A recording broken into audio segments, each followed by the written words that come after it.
حضرت حمزہ رضی اللہ تعالیٰ کا کفن۔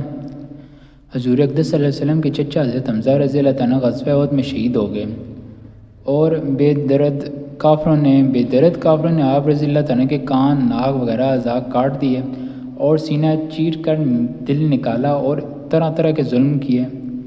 لڑائی کے ختم پر حضور اکرم صلی اللہ علیہ وسلم اور دوسرے صحابہ رضی اللہ تعالیٰ عنہ شہیدوں کی لاشیں تلاش فرما کر ان کی تجہیز و تکفین کا انتظام فرما رہے تھے کہ حضرت حمزہ رضی اللہ تعالیٰ کو اس حالت میں دیکھا۔ نہایت صدمہ ہوا اور ایک چادر سے ان کو ڈھانک دیا۔ اتنے میں ایک حمزہ رضی اللہ تعالیٰ کی حقیقی بہن حضرت صفیہ رضی اللہ تعالیٰ تشریف لائیں کہ اپنے بھائی کی حالت کو دیکھیں۔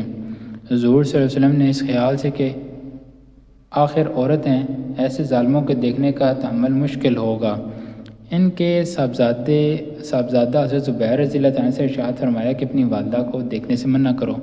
انہوں نے والدہ سے عرض کیا کہ حضور صلی اللہ علیہ وسلم نے دیکھنے کو منع فرما دیا۔ انہوں نے کہا میں نے سنا ہے کہ میرے بھائی کے ناک، کان وغیرہ کاٹ دیے گئے۔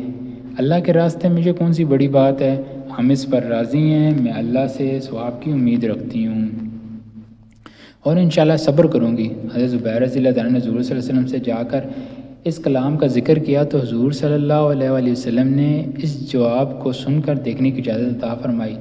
آ کر دیکھا، انا للہ پڑھی اور ان کے لیے استغفار اور دعا کی۔ ایک روایت میں ہے کہ غزوہ احد میں جہاں نعشیں رکھی ہوئی تھیں، ایک عورت تیزی سے آ رہی تھی۔ حضور صلی اللہ علیہ وسلم نے فرمایا دیکھو عورت کو روکو۔ حضرت زبیر رضی اللہ تعالیٰ کہتے ہیں میں نے پہچان لیا کہ میری والدہ ہیں، جلدی سے روکنے کے لیے بڑھا مگر وہ کبھی تھیں، ایک گھونسا میرے مارا اور کہا پرے ہٹ۔ میں نے کہا حضور صلی اللہ علیہ وسلم نے منع فرمایا ہے، تو فوراً کھڑی ہو گئیں۔ اس کے بعد 2 کپڑے نکالے اور فرمایا کہ میں اپنے بھائی کے کفن کے لیے لائی تھی کہ ان کے انتقال کی خبر سن چکی تھی، ان کپڑوں میں ان کو کفنا دینا۔ ہم لوگ وہ کپڑے لے کر حضرت حمزہ رضی اللہ تعالیٰ کو کفنانے لگے کہ برابر میں ایک انصاری شہید پڑے ہوئے تھے جن کا نام حضرت سہیل تھا۔ ان کا بھی کفار نے ایسا ہی حال کر رکھا تھا جیسا کہ حضرت حمزہ رضی اللہ تعالیٰ کا تھا۔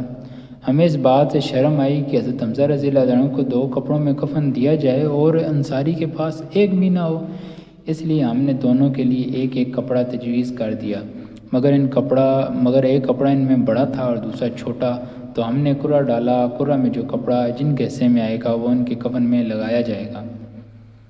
کرہ میں بڑا کپڑا حضرت سہیل رضی اللہ تعالیٰ کے حصہ میں آیا اور چھوٹا حضرت حمزہ رضی اللہ تعالیٰ کے حصہ میں آیا، جو ان کے قد سے بھی کم تھا۔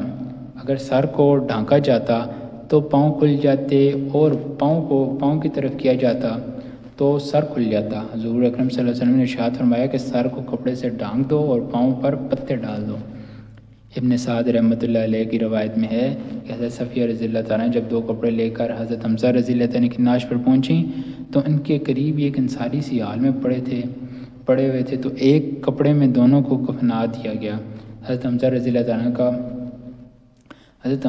تعالیٰ کا کپڑا بڑا تھا۔ یہ روایت مختصر ہے اور خمیس کتاب کی روایت مفصل ہے۔ فائدہ یہ 2 جہاں کے بادشاہ کے چچا کا کفن ہے، وہ بھی اس طرح کہ ایک عورت اپنے بھائی کے لیے 2 کپڑے دیتی ہے، اس میں یہ گوارا نہیں کہ دوسرا انصاری بے کفن رہے۔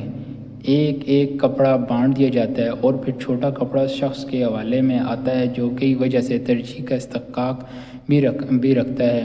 غریب پروری اور مساوات کے دعویدار اگر اپنے دعووں میں سچے ہیں تو ان پاک ہستیوں کا اتباع کریں جو کہہ کر نہیں بلکہ کر کے دکھلا گئے۔ ہم لوگوں کو اپنے لیے ان کا پیرو کہنا بھی شرم کی بات ہے۔